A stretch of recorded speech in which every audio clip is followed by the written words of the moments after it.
U Starogradskom zaljevu nalazi se ova šuma. Bogata je raznorodnim biljnim i životinjskim vrstama. No neće se još dugo uživati u ovoj rajskoj prirodi. Investicijski fond iz Dubaja upravo ovdje želi izgraditi hotel i 40 urbanih vila s bazenima. Sve zajedno 800 ležajeva. Kako se radi o 12 hektara kvalitetne šume, građani i udruge uložili su prigovore na urbanistički plan.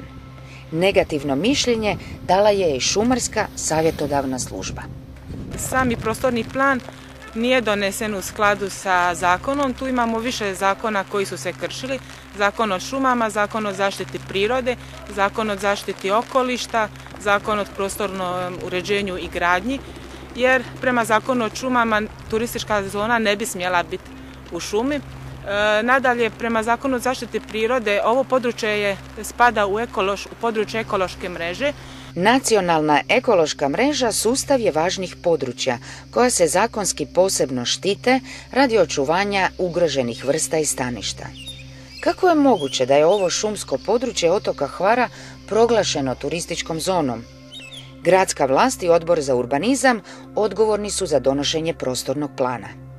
Dakle, ali mi smo, evo ja sam u svom kratkom mandatu izložena zapravo jednom pritisku investitora da mi što prije završimo proces donošenja prostornih planova pojedinih zona i mislim da bi recimo Županijski zavod za prostorno planiranje, Ministarstvo graditeljstva moralo uvažiti te činjenice da smo mi jedan otok i zapravo ocijeniti da li mi možemo podnijeti toliku izgradnju na našem otoku s obzirom na naša ograničenja. I dok se odgovornost prebacuje na nekog drugog, u prostornom planu uvršteno je još 8 turističkih zona. Dodatnih 5000 ležajeva bit će smješteno uglavnom u šumskom zelenilu pokraj mora. Jednostavno rečeno, znači, uglavnom se tu pogodovalo nekom privatnom interesu kapitala, a malo se uzimalo u obzir neke parametre kao što su prirodno okruženje, ekologija, trendovi u turizmu, budućnost, sljedeće generacije. Na otoku Hvaru postoji problem kao i na svim drugim otocima da šume u ljetnim mjesecima gore u nevjerovatnim količinama. Jednostavno nestaju iz sezone u sezonu. Ovaj preostali dio koji nije opožaren će postati jedno veliko gradilište sa upitnom realizacijom radi neriješene infrastrukture grada. Za ovakve megalomanske projekte na otoku Hvaru ne postoji infrastruktura. Nije riješen otpad, ni sustav kanalizacije, a postojeće septičke jame prazne se na divljim odlagalištima. U osjetljivom zaljevu u kojem se odvija trajektni promet i nautički turizam, već je sada situacija na rubu ekološkog incidenta. No najveći je problem vodoopskrba, jer pitka voda stiže s kopna iz rijeke Cetine preko Brača.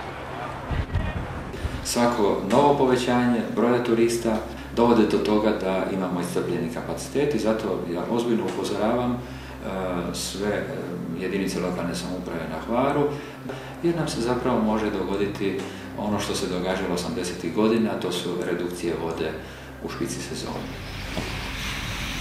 Osim bora, česmine, pinije, smrča, u ovoj je šumi važno stanište ptica. Zato je uvrštena u nacionalnu ekološku mrežu koja je dio šire ekološke mreže Evropske unije.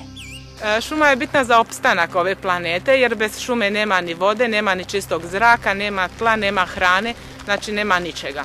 Dalmatinske šume su uništene jako puno kroz povijest i dan danas, međutim umjesto da se prekine taj trend, imam osjećaj da danas se zapravo uništava još više.